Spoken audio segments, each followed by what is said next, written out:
this one, man.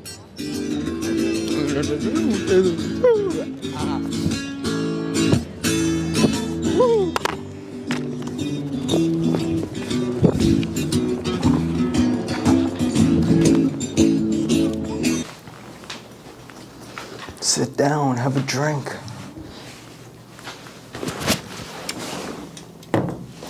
Bang energy. And there was one time when I had a negotiation that the other attorney was being horrendous about, and you sort of have to keep your cool and not leave the room despite the fact that he was being so totally outrageous. And I left the conference room just a second to collect myself because I was ready to explode or just leave it because he was just being so awful about it. And it was something about self-protection that was playing, but then you have to collect yourself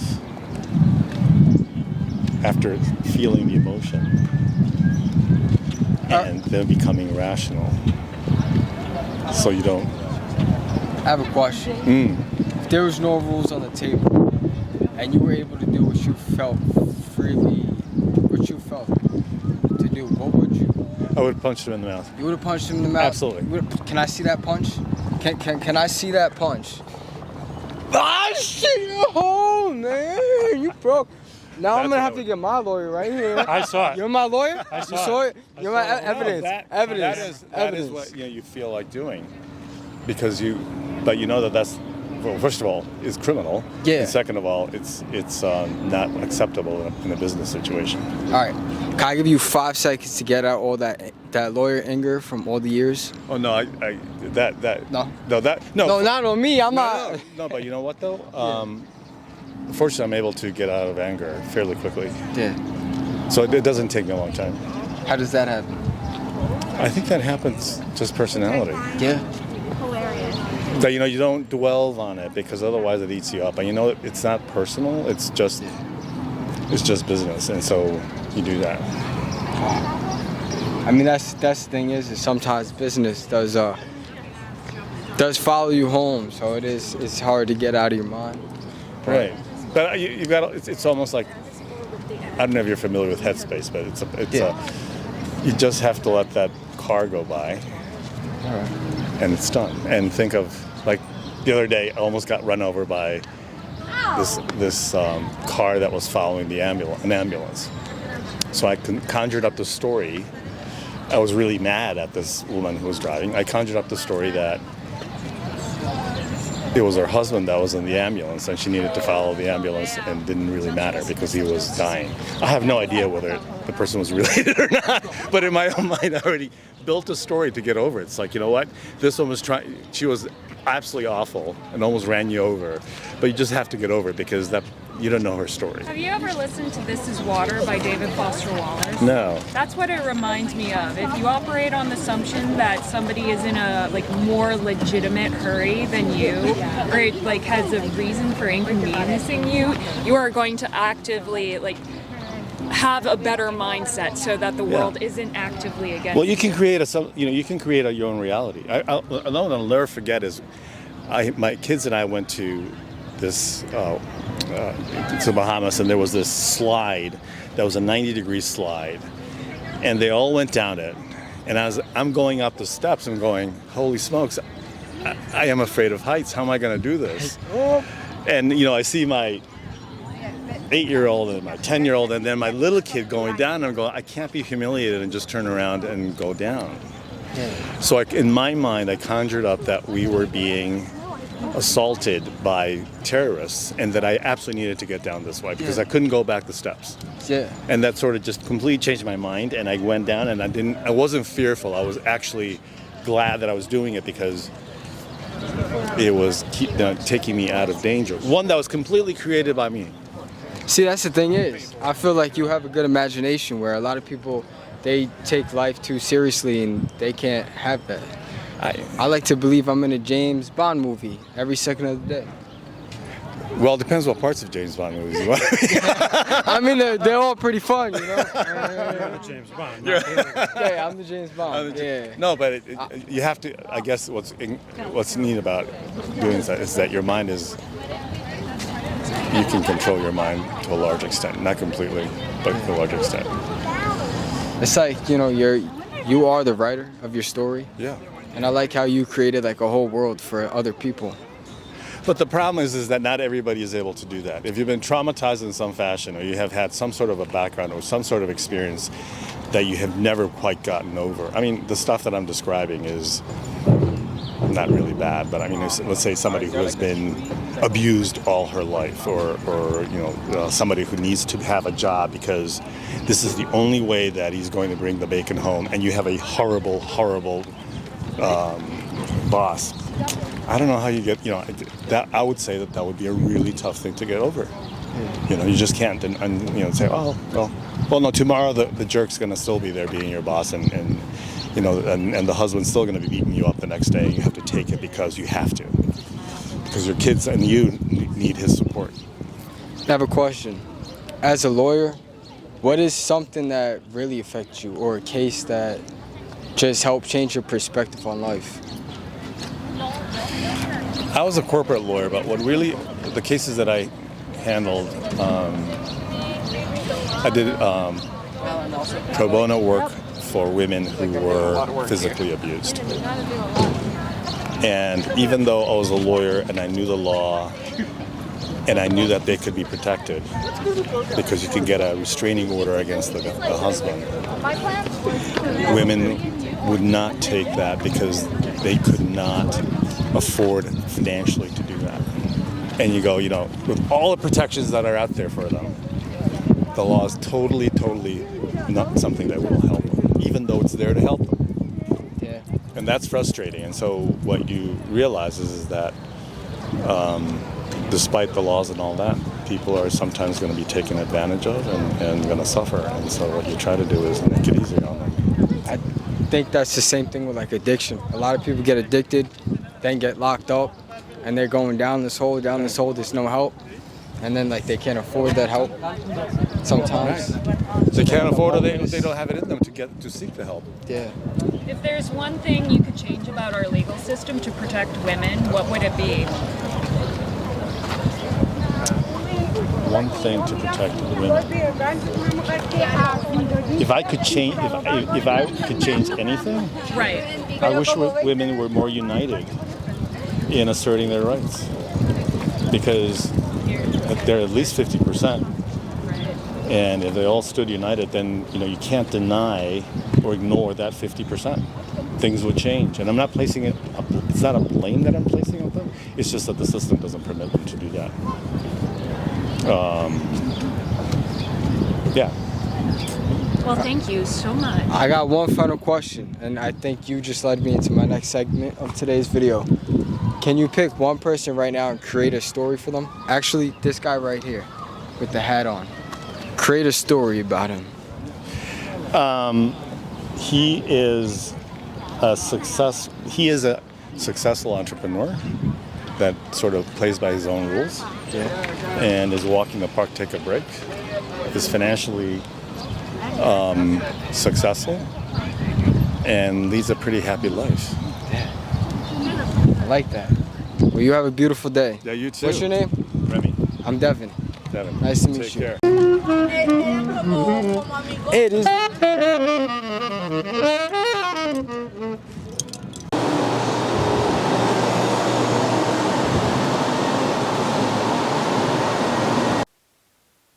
We're in a compromising position. In the car? Yes, and he was between you and me, and you were in a position where. We'll start the story over. Okay, so. Wait, I'm gonna give you guys the mic. Sure. Let you could speak to the camera, I guess.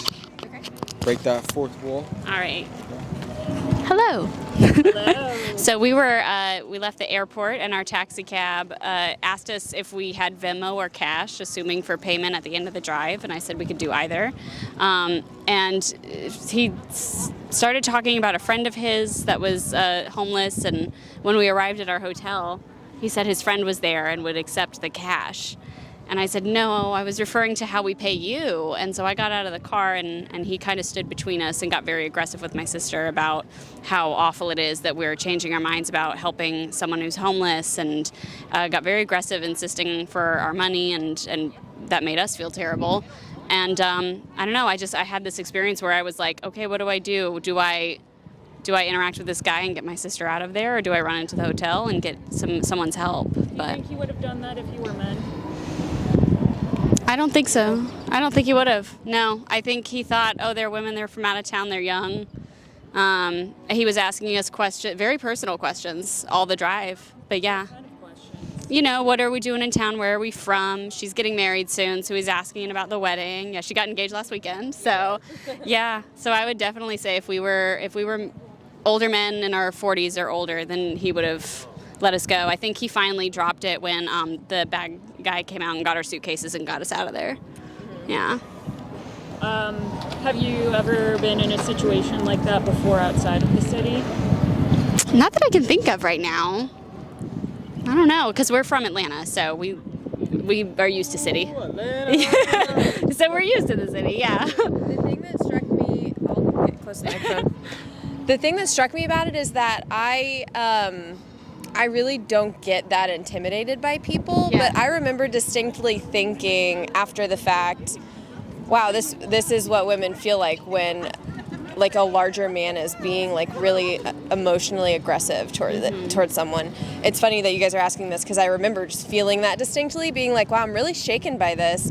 Although, you know, he wasn't physical or anything, it was just like his tone and the aggression with the tone that I definitely was shaken for like long about time. 15 minutes because he was so insistent on, oh, you must not care about homeless people. You don't care about, I can't believe this. He's standing right here. And I think I could have interacted with anyone else like that and I would have just heard the words, but I like felt his emotion in it and it was really, I did not feel safe. Yeah, and our guy at check-in at the hotel encouraged us to report the taxi driver because he said it's not just about you. What if there's a mom with young kids who he takes advantage of later?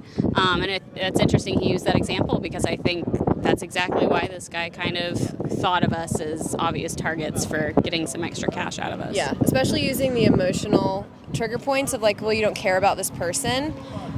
Because that's a female thing, you know, like an emotional response. Which that's, yeah. I think, the final thing that shut him down. I said, I was referring to paying you for services. I'm not giving money to a stranger. Yeah. And then once she was out of the cab, we were able to get out of Yeah. there. But yeah. I have a question. Talking about Atlanta. Yeah. How's the homeless situation? It's actually really high. I work in downtown Atlanta, and there's a lot of the homeless population there. I don't know if it's different in different cities. They panhandle, but they don't seem to be aggressive. Like, they don't walk up to you and try to speak to you and ask for anything. They're just kind of there. Yeah. In Milwaukee, they straight up follow you. Oh, Wow. really? No, that doesn't happen in Atlanta. You just kind of walk by and they're sleeping on the sidewalk. They don't really talk to you. They're just chilling. Yeah. Yeah. Everyone kind of keeps to themselves in Atlanta. I feel like in New York it's getting a little more hostile. Is than it? used to be. Well, I mean, this cabbie, I don't know if my instinct was like he's got some sort of deal with this guy. Like, who knows who this homeless guy actually Yeah. is? If he's actually homeless or like they're trying to get paid under the table, I don't know.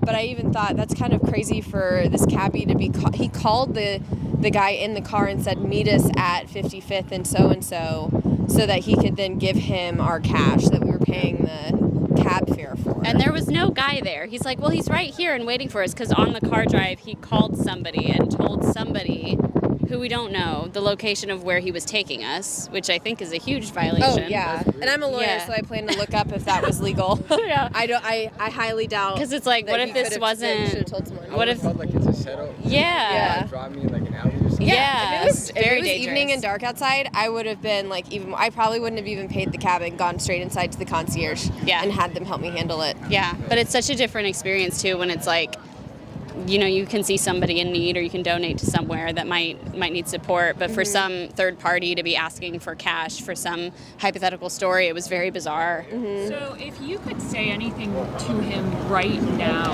that like you're physically distant and you're safe, Yeah. what would you tell this guy?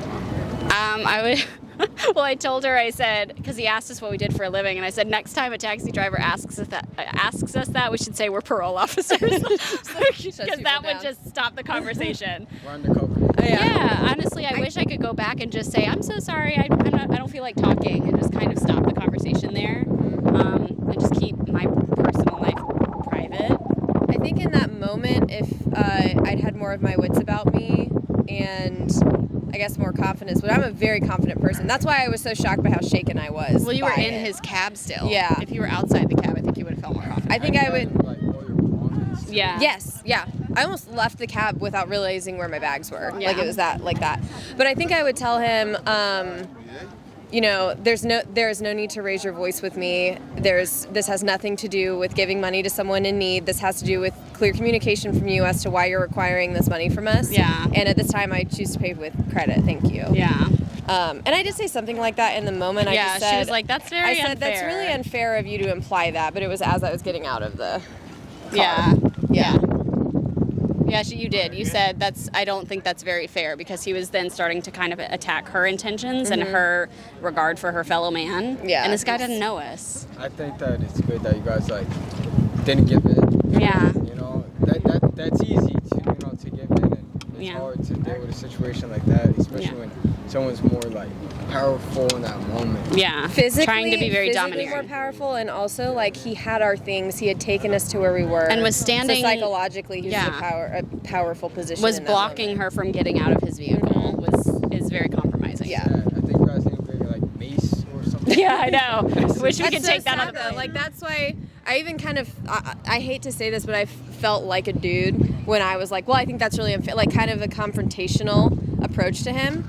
And I hate that saying that means that, you know, qualifying it as something a dude would do instead of just like what a woman can do. It's kind of disappointing that even today that's how you would think. And I think guys can be more dismissive sometimes when it comes to, you know, their future security. Like that guy knows where a hotel is now. Yeah. But we had to literally talk ourselves down from there and be like, hey, it's okay. He does this to every person that probably gets in his cab. He doesn't keep tabs on every single person that denies him cash. And we had to kind of logically. It's like a scene from Taken. Yeah. Yeah. I was like, you know where we are, and so does this random man now, apparently. Yeah. Yeah. Yeah. Gosh. I hope you guys don't end up on the news. No, I'm just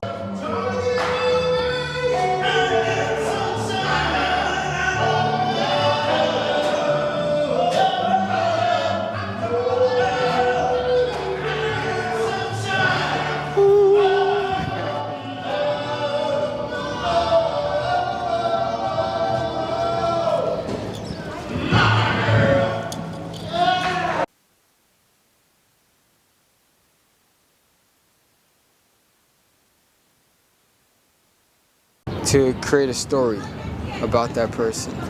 No, I'm not doing that. No? All right. Can you do it? Yeah, do you want to do it? Yeah. I have a question. Can I use you guys as no, that'd be weird. If I use you guys as the subject. No, actually, I asked them like minutes ago how they met. Yeah, she can make a story about us. That's okay with me. That's okay? Yeah. All right, this is gonna be the next Spielberg movie. So they met at Syracuse College upstate, and they had a class together. They worked together, and one day, Miss walked through the door, and Mr. Saw her and thought, wow, what a beautiful woman. And he was shy, so he didn't ask anything, right? But then he was hoping one day she would talk to him, and she never did. He never did, until one day someone introduced them because they had a common friend, and she was like, hey, you guys have similar things.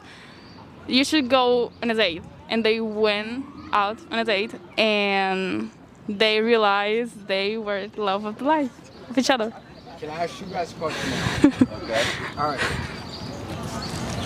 Now, Do you think that what her story, right? Yeah. She talked to you guys before about how you guys met? Yeah. Right. Do you think that the story happened its way for a reason?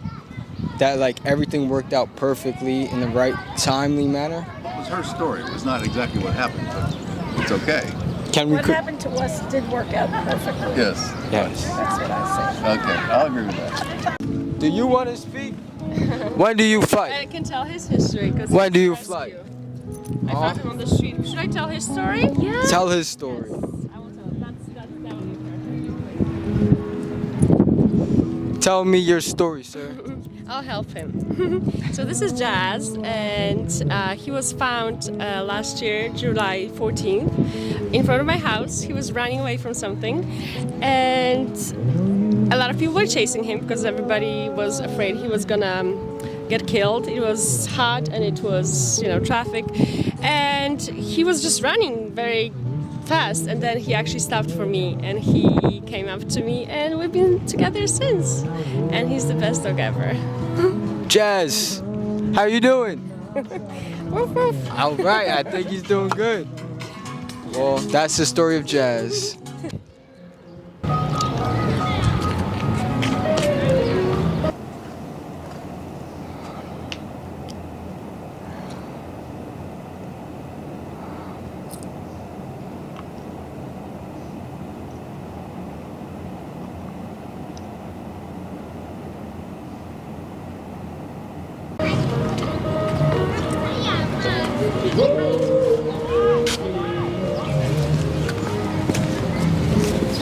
You say you're protecting your little brother. Yo, such a this good is story. this is the day you wanted to get it all out, you know? Exactly. Stand next to me, bro. You too, because you're my brother. Wait, he was protecting you? Yeah. No, he was protecting. But it was a him. long time ago. Oh man, all right. Nah. Recorded? Yes. Brothers for life. Okay, so basically, we were in like at a camping site, and there was this dude. He was picking on my brother, and my brother was starting to get into it. I was like, "Don't pick on him, pick on me." But he was way bigger than me, so he started getting mad and aggressive, and I didn't know what to do. It was a fight or flight situation, and I was kind of stuck there. So basically, he started beating me up, and I didn't react. Wait, what'd you do about this? He did nothing. He was just I didn't standing do there. Yo, you didn't get a bat or something and hit him? No. I couldn't do nothing. It was the brotherly love, though. He was protecting his brother. Did you guys get like a stronger bond after that? Yes, bro. Of course. Sir, yeah. How old were you guys? We're like 12, 12? 13, yeah. How old was this guy? Like He was like picking on 16. He was going to But he had to like a brother- he military had a school little as brother well. as well. It was brother v brother situation. It was a 2v2. Yeah, kind of. But his brother was younger than him. But No, he was they like- didn't fight. He was like fighting me. Don't pick on someone your own size, bro. Yeah, basically. So yeah, he was protecting his little brother. That's a good brother. You look absolutely great, sir. All right, fight or flight. Fight or This flight? is yours. Okay. I think it's all the time, right?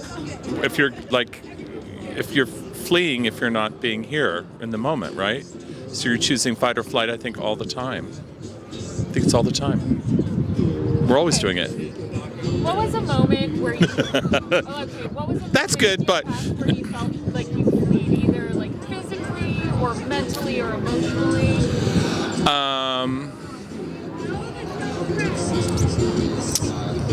There've been a lot. I would say probably as a kid, like emotionally, like with stressful stuff at home, which I won't delineate right here. But stuff at home that was difficult when I was growing up, I think I sort of emotionally fled from that because I didn't have the tools at that time to deal with stuff. What was the moment where you felt like you kind of switched over to like fighting mode or like an understanding? I think probably in a moment where I think later on, much later, I had to take care of my family when there were some issues going on, and I was sort of the one who had to be responsible for that. And I think in that moment, I realized I had to do that, and so I did everything I had to do. I think I stuck with it instead of like backing out of it. And like that was the moment where you bore the burden of suffering for the sake of loved ones, right? Yeah, although it didn't really feel like that. It didn't feel like so much stuff. It felt like just what you had to do in the moment. I didn't feel like I was making a big sacrifice. It was just I realized I had to overcome something in myself, but I didn't feel like I was making some big sacrifice to do it. So you're speaking to someone who hasn't passed that threshold yet, but they want to. What would you say to them? I would say, as I would say to myself continuously, is keep coming back to the present moment. No matter what, just keep coming back. Keep coming back. Make your loyalty more to the present moment than the discursive thoughts in your head. Make your primary loyalty to what's going on this second, not what you're thinking about or stressing about. Just keep coming back. That's what I would say. Awesome. Easier said than done, but that's what I would say. I'm still struggling, but yeah. I think we all still looking for the answers. We never find the answers. That's right. Because we keep looking for them.